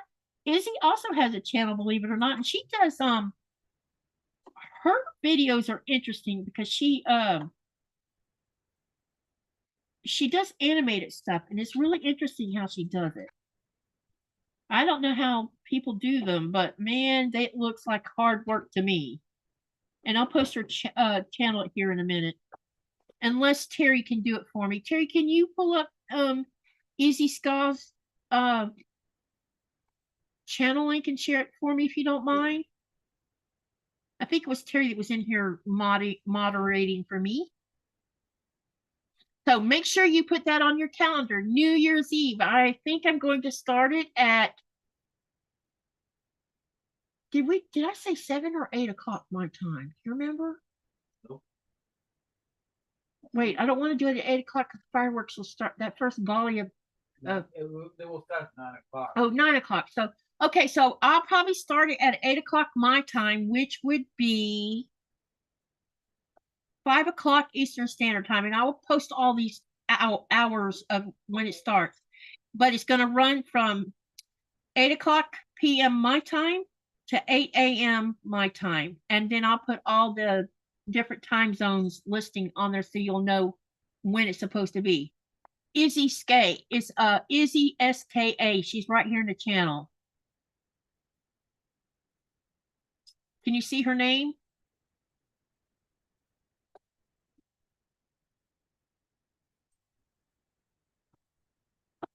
Hey, Joe. Did I miss anybody else? Oh, hey, Jorty.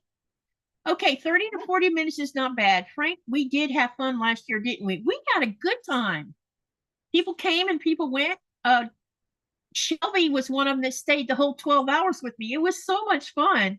I don't know how I lasted 12 hours, but I did. But we did a little bit of shot drinking. We did shots together, and I took my phone outside because it was hooked to the live as well, and I'll let y'all watch some of the fireworks. And you know, it was pretty cool. Will it be your first time seeing fireworks here? Yeah, you remember how the wind was and me freaking out about it? Yeah.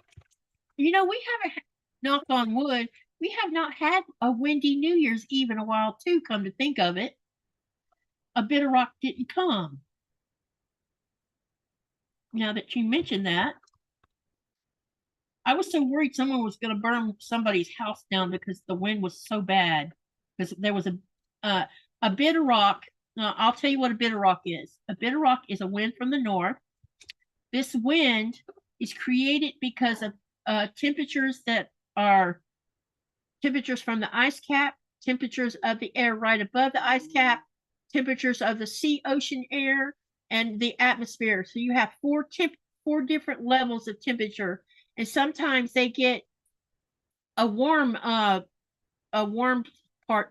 section caught in between it, and it creates these high level winds that are also created because of the mountains, because we're very mountainous here. And we live on the lake, so we also get what is called the lake effect, even though the lake is frozen or normally frozen. And the wind can be like a category 1 to a category 3 hurricane strength. And it don't last one day, it lasts for several days. And it used to be every New Year's Eve, people were shooting off fireworks and that wind would be out there. You could barely stand out there and watch it. But it would freak me out because I was always worried about one hitting our roof and starting a fire. Of course, never did. But if that was in the United States, they probably would be a fire.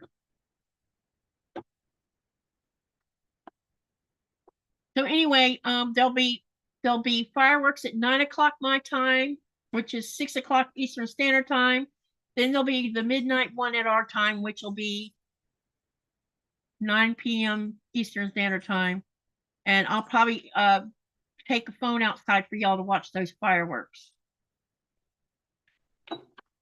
We were surprised at how many we can buy of those big ones that Yeah, you only see in a movie. they're illegal in the United States for those kind. If you, well, of course, people still manage to get their hands on them anyway. Thank you for subscribing to Izzy's channel. Whoever said they did, that was Terry that did that. Yep. Yeah, y'all help all of us out because we're all small channels.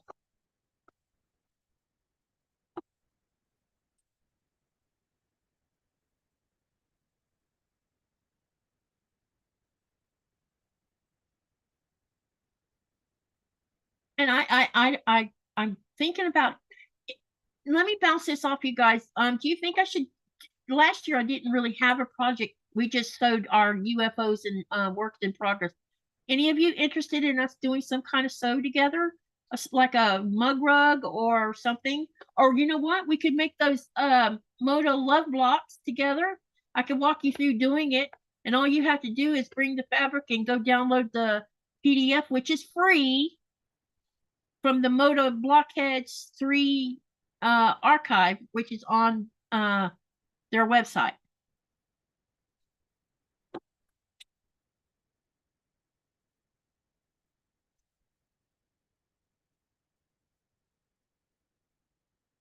All right, where is my scissors? Which one? They're right here. Got them. Like, what did I do with them? I'm trying to keep this thread stuff down to a dull roar here, and I keep knocking my mouse off. Uh-oh. I just knocked my mouse off, and I lost my what I was looking the chat where I could see what everybody's saying. Looks like I need to move things around a little bit because this quilting is knocking everything about. Let me move the mouse to the other part of my desk. Hopefully I didn't knock myself out of the chat.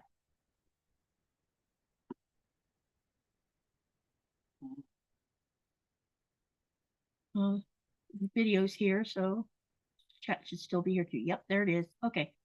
Gosh, got it. Hey, don't forget the thumb. Yeah, hit that thumbs up. What Frank said. Awesome crew you have, Katy. Thank you. Yeah, this community is a great community, Izzy. We all like helping each other out.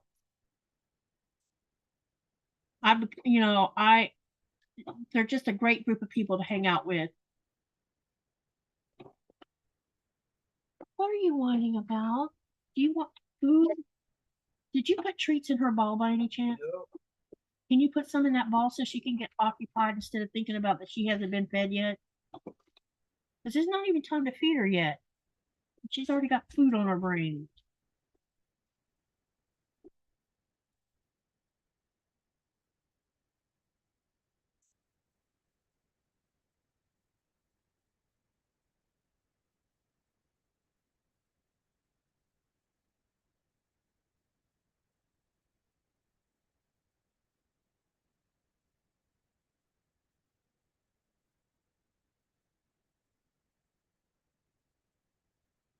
Along with this.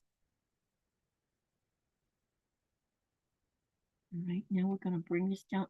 Need to trim again. This is thread off right here.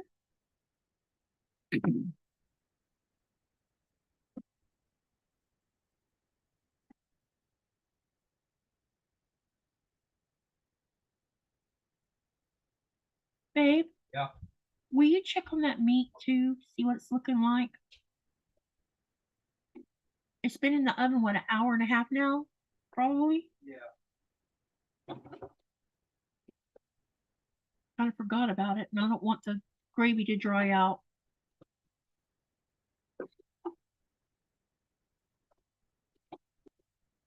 Good.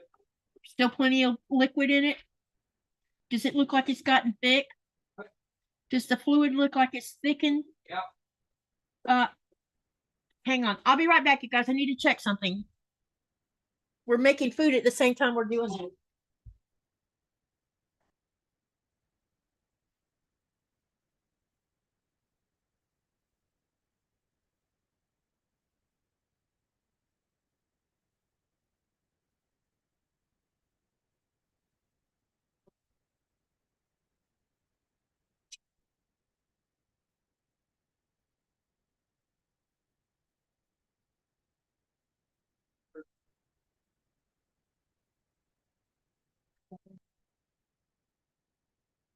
done.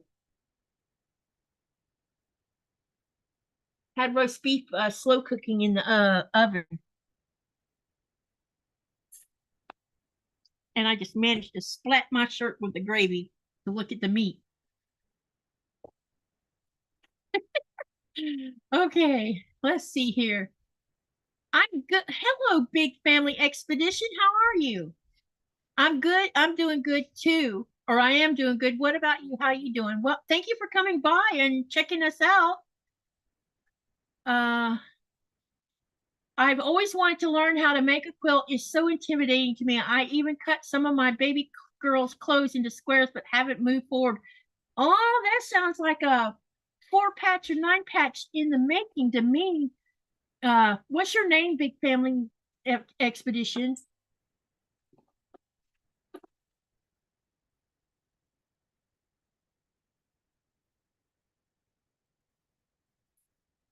If you guys haven't noticed, I like homesteaders channels too. I follow quite a few of them actually. I find people's farm, living a farm life very interesting because when I was a kid, we had a small farm. My mother my mom and dad practically raised us on food that they raised. I mean, between pigs and cows and chickens and eggs, and my mother had a fantastic garden, and she canned and she froze things. That's what I grew up on. Drinks. Oh my gosh. I missed something here. Joy says, I'm hungry now, laugh out loud. We always end up talking about food. Yeah, well, that's what happens when I cook at the same time I'm doing a live. Um, then Jackie says, I will try to be there for the New Year's live. Planning on using the day to finish packing up all my craft stuff. I will have my phone nearby. You're moving, right, Jackie? Or are you doing a renovation? Yeah, just come and hang out. You don't have to sew. You can just come and talk. That's fine with me. Also, anyone who wants to join me on the Zoom, who doesn't mind their face being on the YouTube channel, you're welcome to do that on that 12-hour live. Let me see. Frank says, laugh out loud, Joy T. I often eat after Katie's live. Boy, I'm an influence, aren't I? That gives a new word to influence or new meaning to being an influencer, doesn't it? Don't you agree, honey? Yeah. And let me see here. My name is Chrissy and my husband is Kenny. Welcome, Chrissy and Kenny. Thank you. They also have a channel, Terry, sorry.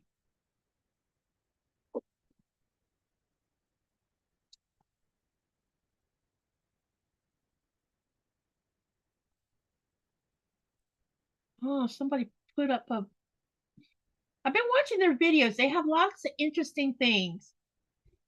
I'm curious though. Do either of you on Chrissy and Kenny, do you guys watch Arms Family Homestead or watch Good Simple Living? Good Simple Living has been pretty interesting watching them start a home build from the ground up. It's been a lot of fun watching them grow. They're cooking too. Burgers and fries here. Yum.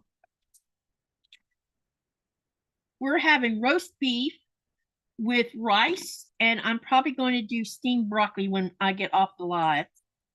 And I'm also, since what time yesterday did I put all that stuff? Yesterday morning, I put chicken bones from a leftover whole chicken. I thawed out a whole big huge bag of chicken wings, braised or roasted them in the oven for 15 minutes, along with 2 full bulbs of onions, 4 shallots, a whole bulb of garlic in the oven, and then I threw all of it into the crock pot along with water. And I have been slow cooking it since yesterday, and we are going to have some yummy bone broth tonight to put in the refrigerator. It is going to be tasty for using for a different kind of meal or drinking it. Homemade chicken bone broth. But I'm thinking I'm Yeah, I think you're going to be drinking it before you ever get out the door to go back to work. Yep, but that will be in the next. We only got that what 8 days. Yeah, we only have 8 days left together, so I have a feeling that bone broth's not going to go very far. Probably should thaw out some more chicken wings and make some more. And I took the meat that came off the chicken wing bones and I put them in small containers. I got that bag gave me 3 round containers or small round ones, and they're about this tall and they're full of the pool where I pulled all the meat off the bones. And I put those in the freezer. I'm going to use them for making stir fries with. All right, trim this. I want to get some big beef bones that can be cut down where they'll fit in my small, because I don't have a gigantic crock pot. Mine's, I think that one's the, I don't know exactly what size it is, but it's not the largest that there is out there, but it's bigger than a small one. But you can't put huge bones in it. You have to have them cut down to fit in that crock pot.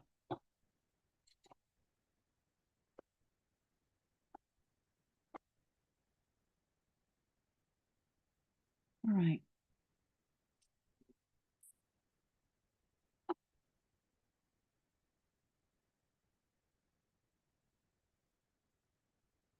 About to get it done? All of it? No, it's more like a card. The other card, the truck card, almost done, but there are some pieces. Uh-oh. More like teasing it. That happens sometimes, doesn't it? Yeah. All of them. Okay, we got the bottom half of this leaf done. Now we'll do the top half of it after I trim all those threads off of it. And let me see what's in the chat that I missed. Let me see. Risotto sounds good, Terry. I really like risotto. Oh, speaking of rice, I had something to tell you guys about. So let me read what's been said first. Joy T says, last night I watched hours of a family in a foreign country set up and stay in a tent, laugh out loud. I couldn't sleep. Yeah, they're fun watching these kind of channels, especially when they're doing things with nature. Chrissy says, I have watched both those channels. We really like Arms Family Homestead. Terry says, I just had sauteed onions and mushrooms over risotto. That sounds tasty. Joy says, I subscribed, Chrissy, to your channel. I look forward to watching your channel. Yay, thank you. Okay, so you know how you can go up to the store and buy rice-a-roni in a box? I know how to make rice-a-roni without rice-a-roni. All you need is super skinny spaghetti noodles or some, what is the smallest, there's a name for them, really skinny noodle. I can't think of the name of it right this minute. But anyway, they're really tiny. You get a really tiny one.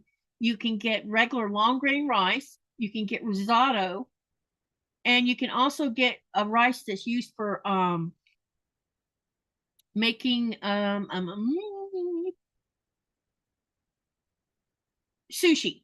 The rice that you use for sushi. And you can mix all that rice together. And then all you got to do is decide how many people you're going to feed. And normally for us, I mix them together and then I pour the rice into a 1 cup measuring cup, and that's what I'll have. And then I'll make like I'll just pull out a small amount of noodles, and you have to break the noodles down to small pieces, and you put that in there. Then you take butter and you put it in the frying pan and melt it.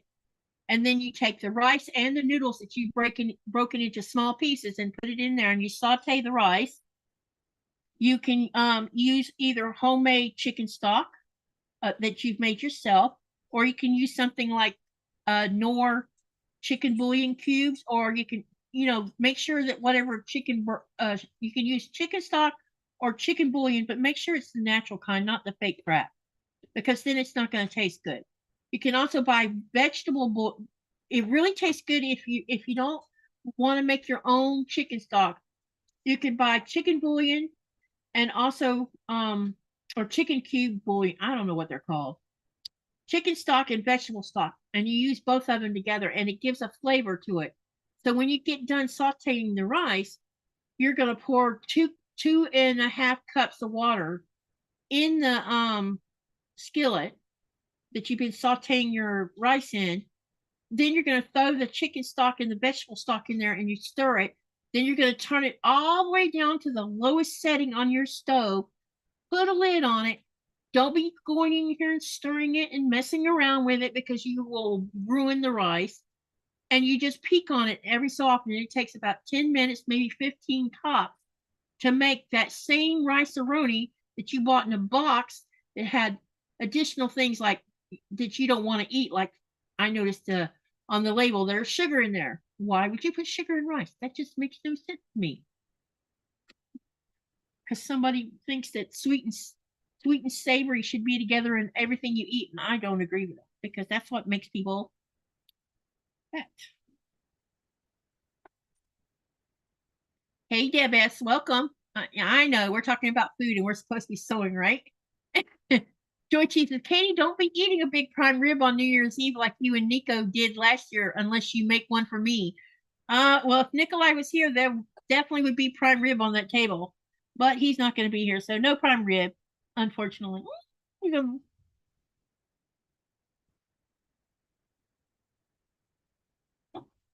know. Maybe I can come up. Maybe I can eat a.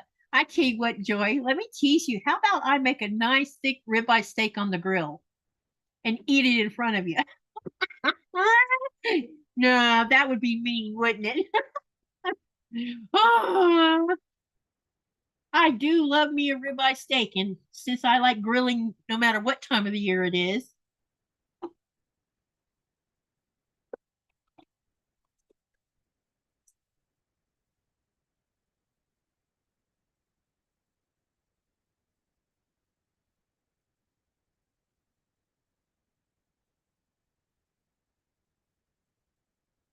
One thing when you're doing these leaves on this quilting, when you're because I'm turning a lot. So the reason I'm not getting in a hurry is because I don't want to end up with like creasing on the back of the quilt. Now on the back of this quilt, there's going to be lots of threads for me to cut. You know, little tails that were left over from where the thread got cut. But you don't want to push it too much because you could end up with a crease. And since I do it this way, I don't never see creases on the back. And I'll show you the back and hopefully you can see it. Let me see here. Hey, Liana missed you this morning, Joy T. Hey, June S., welcome, welcome. Thank you for coming on in. What time is it, honey? No clue. I got my phone. Oh, sorry. Duh. Keep forgetting about. We're not quite 2 hours yet, but we're about 15 minutes. Well, 17 minutes away from 2 hours. Okay, so we're doing pretty good.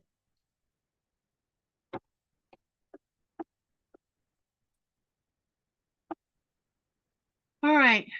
Terry says, I just finished the purse number 6 for the girls of So Powerful.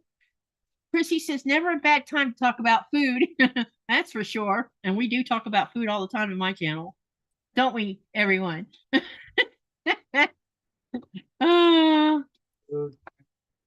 Food and drinks, that's right. We're not just totally sewing. And Legos. We talk about Legos a lot too. It's funny with this quilting of the leaves, I'm slowly progressing on doing it differently each time I do the next part of it. So it's going to be interesting to see how it comes out. All right, really? I'm going to have a little piece of thread sticking out I'm going to have to deal with.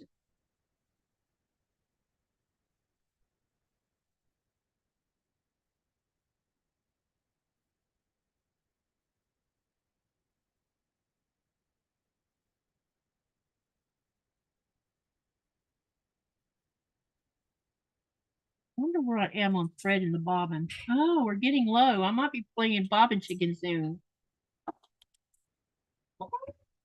Like that. Like, might be having to change that out, and I don't even know if I hope I still have one or two backups still left, because I haven't wound a bobbin in a while, because I always try to do a bunch of them all at once, because that's the most boring thing to do is make bobbins.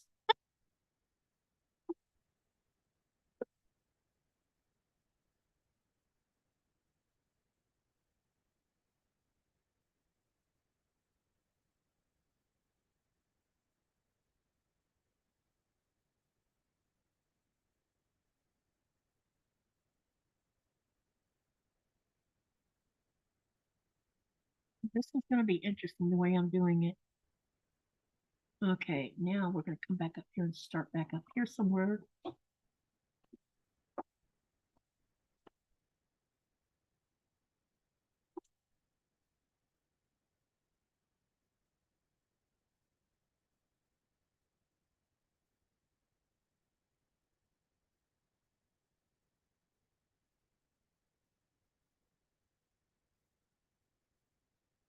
Oh, that went too far out. Darn it. What do I want to do about having done that? You know what? I'm going to cut the thread and I'll go and pull it out. Just that little piece.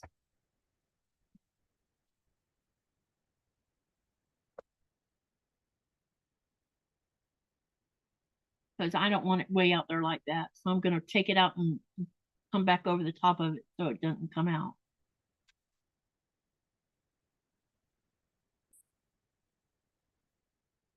This is the first time y'all seen me pull out the seam ripper. I went over the leaf more than I wanted to. Now I'll go back behind it and go over the top of the seam so we don't lose the seam altogether. Because I really don't want to have to rip the whole seam out. I can do it, but let's see if I can get away with not doing it. How about that?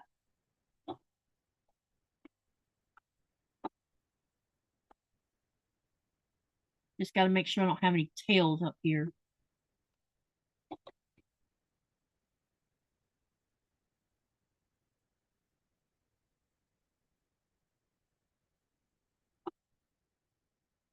Back button. Okay, there we go. Now I got it where I wanted. All right. We have a couple more of this on this one to do, and then I'll show it to you, and then we'll move to the last leaf that needs to be quilted. So you can see. And yep, it took 2 hours because I've been yakking. 2 hours just to do 4 leaves. That's a long time just to quilt a small quilt. But it's worth it to take my time and learn as I'm doing it. This is one thing about this hobby. It's the same with gardening. In fact, I was having this very discussion with my daughter, the one that's starting to show more interest in the rest of them. She's growing Hoyas right now.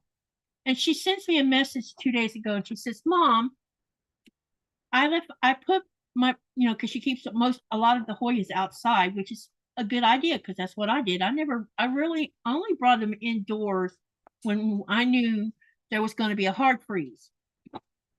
And you don't want to leave herbaceous plants outside when you're going to have a hard freeze.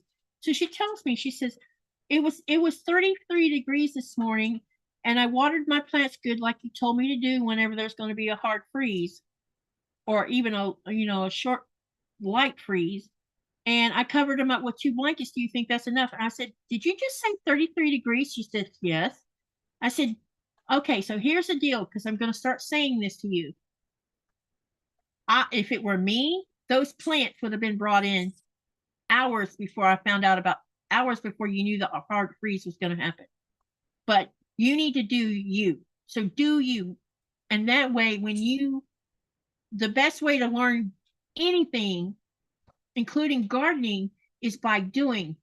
And when you figure out how to do something a certain way, you'll do it when, like with hard freezes. I lived in North Florida. I also lived in South Florida. In South Florida, sometimes would even get hard freezes. And I learned the hard way that sometimes 2 blankets is not enough to protect tender plants. They require being brought in. But I learned that by trial and error. And it's just it. And so what she needs to do is the same thing. So if she doesn't lose her plants because of how she did it, she said she. I did it again. She said that she used two wool blankets, so it could be that the wool blankets was enough of a protection. And she did say that she watered them really good, which is good because that insulates from hard freezes. And so her plants might be okay. But if they're not okay, and I told her this, I said, don't get upset if you lose something. It's a way to learn, and by learning is by you learn by doing. And that's what makes gardeners better at what they do, and that's why I've been gardening since I was 11. So I've learned all this on my own. And I said the best thing you can do is learn what works for you, and that's what you do. I mean, I'll still give her advice and tell her if it were me, I would bring them in because that's just me. But some people don't want to waste time doing the taking in thing. I'm a true believer in doing what, if you want a plant not to die and you spend a ton of money on that plant, bring it in. Unless you have a green. I keep telling her she needs to get Derek to build her a greenhouse. And then she wouldn't have to worry about it so much because you can heat a greenhouse easier than having to haul plants in and out of a house. Okay. I got this side done. Let me trim it up and I'll let you have a look at it. And then we'll have a look at the back while I'm talking about it. The only thing I feel a little bit leery about is sometimes I feel like I see a little bit of a loose thread situation going on. But I do try to make sure I either back stitch or there's a button on here that lets you do, I don't know, I guess it's called locking stitch that actually you can do on this machine. Okay, let me show you this third leaf. See what you think. Can you all see this okay? All righty, let me see what I missed. Have a good night, everyone. Gotta lose chat because I have to switch to TV, so she's not going to chat, or she's not going to be able to type. Wish we could chat on TV. I think you can if you have a. Can't you use a keyboard on a TV, babe? In a USB port? I think so. I think you can, but I'm not sure on that. You would have to research it. Hey, June. I just subscribed to your Facebook page. Thank you, June. Yeah, y'all join me because I'm going to be talking a lot about what's going to happen next week. Oh, before I forget, next week on Tuesday, we are having a live. And I know I don't normally have lives on Tuesdays all that often, but we're having it Tuesday because Nikolai is leaving on Thursday, the 28th. He's going back to his mistress. Right. You're really excited about that? Really? Yeah. I didn't think so because you have to deal with crap again. Yep. From the beginning again. Start all over again. That's right. Anyway, so what we're going to be doing on Tuesday's live is going to be outside the box of what we've been doing. Some of the new channels that have been joining my channel have asked why haven't I, because they've gone through some of my videos and they noticed that, yes, we've talked about how me and Nikolai met, but I haven't talked about what it was like moving to a foreign country from a place that you've known from, Florida, which is all I've ever known. And I haven't spent much time really. I mean, I've mentioned things about Greenland in the lives, but this is going to be solely dedicated to what it was like for me to move from Florida to here, how it has been for me to adapt. We'll talk about that. We're going to talk about Greenland. Quite a bit of, we're definitely going to talk a lot about Greenland. Nikolai's going to tell you a couple, or at least one story about one of the, it's like a ghost story, kind of like. He's going to talk about the Kiwi dock. And I know I'm not saying that right. Man, You're good. I'm getting there. In fact, one of the taxi drivers said to me that, no, it was one of the store owners. He says, your Greenlandic is getting better. I said, yeah, it is. because he understood what I said in Greenlandic to him. I don't get the blank look I used to get when I would say something in Greenlandic. And yeah. So anyway, we're going to talk about that. We're going to talk about, well, I don't know how much we'll get done in one live because there is so much to cover concerning Greenland and its place in the world, and the ties to the that it has with Denmark, and the ties to the United States that it had for a little while, because we weren't taught in history class that the United States had Greenland in its protection during World War II. And a lot of people didn't know that. I never heard about it when I was in high school. You do talk about World War II, and it's extensively, but it's more on the most of this discussion relates to Pearl Harbor along with the Nazi occupation. But yeah, it doesn't really talk about other countries owning other countries and what happened to them when they were being occupied by the Nazis. So we're going to talk about that. We're going to talk about folklore, mythology, the history of Greenlanders, what it's like living with Inuits, and how they have had the same struggles of being colonized and losing their freedoms that they had before they were colonized and being forced into religion. You know, we're going to cover quite a bit of stuff, but we may not get it all in one night. So if we don't, what we'll do is we'll do like a series of talking about Greenland. And in case you're wondering what I'm doing, I'm trying to get rid of these loose threads so I can show this to you. And we'll do it in segments. And the segments will get strung out because I'll only be able to do it when Nikolai's home, because some of the stories he knows better than I do. And other parts of the stories I know because I'm a tour guide, and I've already been, since I went through the Arctic Guide college courses, I already know quite a bit. And I've learned a lot since I've moved here. So I'm going to share all of this. We're going to talk about books that you can buy in English that talk, you know, like there's a book in English that talks about Mother of the Sea. We're going to talk about that. We'll talk about shamanism, all of it. We're going to have a good time, and I hope by the time we're done, y'all will have enjoyed that segment. All right. I don't know if you can y'all see the quilting on here on the back? Let me spotlight this first. Hold on. That might help.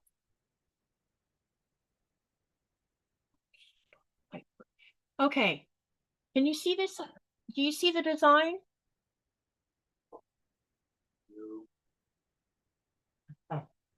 No, because you're such a smarty pants. Always. Okay, so that's what the back looks like. You notice there's no creasing, or what do you call that, gap bunching up, but I do have an excessive amount of loose threads back here from tails. And also, you know, I have a label, and the quilting even goes across the label as well. Okay, so I've got 3 of the leaves done. Now I have 1 more to go, but I'll let you look at that again so you can see where the design is and where this one's not done yet. Yeah, no puckers. That's right. There's no puckers on the back of this so far. And it looks good so far. Even where I did the love block, here's the, you can probably see the design here. Okay. Let me see what time it is now, because I don't want to run over, because Donnell's going to be starting her live here directly. Uh-oh, I can't see the time because that dumb thing jumped up. Again, it jumped on. I hate when this Windows has that other thing that pops up. All right, it's 9 o'clock my time. Okay, all right. So make sure that you're paying, please, please, please, if you want to join in on the conversation on Tuesday, what I need you guys to do, because I wanted to make sure I talked about this. If you're interested in the Greenland portion that we're going to do on Tuesday, here's what I need from you. 1, if you are not, there's 2 ways to participate in this. If you're not a Facebooker, if you'll go to my YouTube main page and click on the community tab, in there, you're going to see a post. This says, it'll have the link for the live, and in the caption part where I tell you what we're going to do, if you'll comment below that post, if you have a question you want to ask about Greenland, post it there. If you have a question you want to ask about me moving, post it there. Because what we'll do is anyone who asks questions either on that or on my Facebook group, and let me show you what my Instagram looks like in case you're not a Facebooker. Yeah, because I know some people aren't. This is my Instagram username, I guess. And all you have to do is put an @ in the search button, and you can find me based on this name. Just be mindful that underscore line has to be in there for you to find me. Because I don't have a Greenland Quilter Instagram, because they want you to give phone numbers that I don't want to give, because you're signing up for a second account. But if you are on Facebook, all you have to do is put in the search button Greenland Quilter. There is a Facebook group. You can join my group. And here's the thing. You have to answer the questions so that the bot will acknowledge that you answered the questions and let you in. Secondly, don't join my group if you think that you're going to sell t-shirts in the group. Not happening. It is not a group for selling t-shirts. It's a group for sharing community with. That's what, and I try to keep it as safe as I can. And I don't want people coming in there selling things when that's not what this channel is about. It's about quilting and about crafting and about Greenland, because without Greenland, Greenland's part of me. That's why it's called Greenland Quilter. It's not just about that. It's about my whole life and how I became a quilter and how I use quilting to express myself because of the environment I live in. And so all of that is tied together. So if you're not a member of the group, please come join. That way you can ask your questions there. There's already a post there, and just post your questions. The more questions you ask, the more we can answer them. If you just want to sit and not ask questions, that's okay too. We'll be paying attention to the chat screen. There's not going to be sewing going on, nothing to distract me from the chat. So I'll be able to see everything that's being said, but we'll be sitting here in front of the desk. I'll probably move the sewing machine out of the way a little bit. And then me and Nikolai will sit here and we'll talk about it and share some books with you, and let you see what the book's like, and we'll talk about the books. And I will try my best to have all the links ready to go on any of the books that you can actually find on Amazon. There is a publisher here in Greenland that also sells those books, and you can order them internationally. So there's that too. So there's a way to get your hands on some of the books if you want to spend time reading. Now, I don't know if you can buy them in digital form. That I don't have an answer for. So I don't know. I think I want to email the Malik people and ask them if they sell that as a digital, because maybe someone doesn't want a hardback book or a softback book. It starts at 4 p.m. Eastern Standard Time, and we'll let it run for about, I don't know, 3 hours, babe? Because I don't even think we're going to get done with everything in 3 hours, do you? Probably not, especially when we start telling stories. Because the story of Mother of the Sea and the whale and the bird and what's the other one? The kiwidock. Those are going to take time to tell. And along with talking about me moving here, that'll probably take an hour, probably just talking about that. So yeah, so it starts at 4 p.m. Eastern Standard Time on Tuesday, the 26th. Now, I know that there's Thanksgiving on the 28th. Nikolai leaves on the 28th. I am still going to do a live. If you're not busy with family and friends, come join me on my live. If you don't come, that's okay. I'm still going to do the live regardless. So, but think of me when you're having happy Thanksgiving Day, and know that I love you guys and thinking about all of y'all. Do you have anything to show them before we stop? No. Or are you as far as you could? Wait, you're not. I'll just go whatever I can. Try to build this up. Okay, so he's not finished with his project either. So he probably will have it. maybe you'll have it finished on Saturday, huh? Oh, Or by okay. Saturday, where you can at least show it to them. Yeah. Okay, so having said that, that's where I am on the quilting. I'm just going with the flow. I'm not done yet, and I'll work on it some more so I can show you some of my progress. I still haven't decided how I'm going to do the flower portion yet. That's going to take me a little while probably to figure out how I want to do it. So anyway, make sure to keep up with what's going on in the community tab and on the Facebook group so you know. Also, Friday at 4 p.m. Eastern Standard Time, there is a premiere happening introducing another quilter on my podcast. That'll be on Friday. That's tomorrow. Saturday, I will be on Donnell's channel Saturday morning with her, which will be early afternoon my time. But then Donnell's going to come sew with me Saturday night. So you're going to have lots of time with me and Donnell on Saturday. And then I'll talk more about the next week of where everything's going to fall into place of when I'm doing it. I'm about to secure another potential interviewee, and he's very interesting and he makes me laugh a lot. So y'all will have fun listening to him because he's very laid back and he just seems like a happy kind of guy. So he'll be fun to talk to. So make sure that you guys live, laugh, love, dream. And what do you do from all of that? Create something. Have a nice night. Thank you for coming to the live, and I'll see you on the next live video or premiere, which will be tomorrow at 4 p.m. Eastern Standard Time. Good night, everyone. I